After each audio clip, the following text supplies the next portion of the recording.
এখন মাত্র 50 টাকায় খাইতে পারবেন চিকেন বিরিয়ানি, তাও কিনা আমাদের দোহার জয়পাড়াতে। আর এই বিরিয়ানির টেস্ট কেমন হয় এবং কোথায় পাবেন সেটা নিয়ে থাকছে আজকের ভিডিও। আসসালামু আলাইকুম এভরিওয়ান, কি অবস্থা সবার, কেমন আছেন সবাই? মাত্র 50 টাকায় বিরিয়ানি, হ্যাঁ ঠিকই শুনছেন, আমাদের জয়পাড়াতে হচ্ছে মাত্র 50 টাকায় বিরিয়ানি পাওয়া যায়। এখন জয়পাড়ার ভিতরে হচ্ছে সে ঘুরে ফিরে বিরিয়ানি বিক্রি করে, মানে স্থায়ী ভাবে কোনো জায়গা নাই তার। এসেছিলাম জয়পাড়া কালেমা চত্বরে, এসেই দেখতে পেলাম এই ভাই বিরিয়ানি বিক্রি করতেছে। হাফ হচ্ছে 50 টাকা আর ফুল হচ্ছে 80 টাকা। পরে ভাইয়ের দোকানের কাছে গিয়ে ভাইয়ের সাথে টুকটাক কথাবার্তা বললাম। পরে কথা বলে জানতে পারলাম যে এই বিরিয়ানি হচ্ছে ভাইয়ের আম্মু রান্না করে দেয়। প্রতিদিন হচ্ছে 2 ডেক রান্না করতো, সকালে 1 ডেক, মানে সকাল থেকে একবারে বিকেল পর্যন্ত 1 ডেক, আবার বিকেল থেকে হচ্ছে রাত পর্যন্ত 1 ডেক। বাট এখনো হচ্ছে 1 ডেক করেই নিয়ে আসে, সকালে আনে না। পরে আমি জিজ্ঞেস করলাম সকালে কেন আনেন না এখন? পরে বললো যে সকালে আনলে হচ্ছে লস হয়, মানে ফালানো যায় অনেক, গরমে নষ্ট হয়ে যায়। তারপরে এখান থেকে আমি 2টা চিকেন বিরিয়ানি চাইছিলাম, 50 টাকা করে, 2টা হচ্ছে 100 টাকা। আর আমার সাথে আজকে ছিল হচ্ছে বাইজিৎ, যে কারণে 2টা নিছি। একটু ভালো করে লক্ষ্য করে দেখেন, 50 টাকা হিসেবে কিন্তু পরিমাণে খুবই বেশি। আর সাথে কিন্তু 3 পিস মাংস ছিল মাত্র 50 টাকায়। একটু ভেবে দেখেন 2025 সালে এসেও 50 টাকায় 3 পিস মাংস দিতেছে, আর সাথে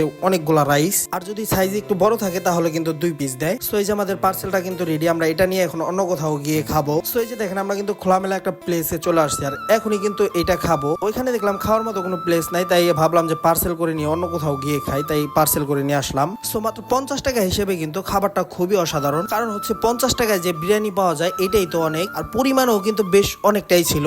তো ক্যামেরার পিছনে কিন্তু বাইজিৎ ছিল, তো এখন দেখি যে বাইজিতের কাছে এই বিরিয়ানিটা কেমন লাগে। এই যে দেখেন এইদিকে বাইজিতও কিন্তু বলে দিয়েছে হ্যাঁ বিরিয়ানিটা ভালো। তো আপনারা চাইলে কিন্তু এই বিরিয়ানিটা একবার হলো ট্রাই করে দেখতে পারেন। আর এই ভাই কিন্তু জয়পাড়ার ভিতরেই থাকে, যে কোনো এক জায়গায় ভাইকে দেখতে পাবেন। সো গাইস আজকের ভিডিও এই পর্যন্তই, দেখার জন্য নতুন কোনো ভিডিওতে সবাই ভালো থাকবেন, সুস্থ থাকবেন, আল্লাহ হাফেজ।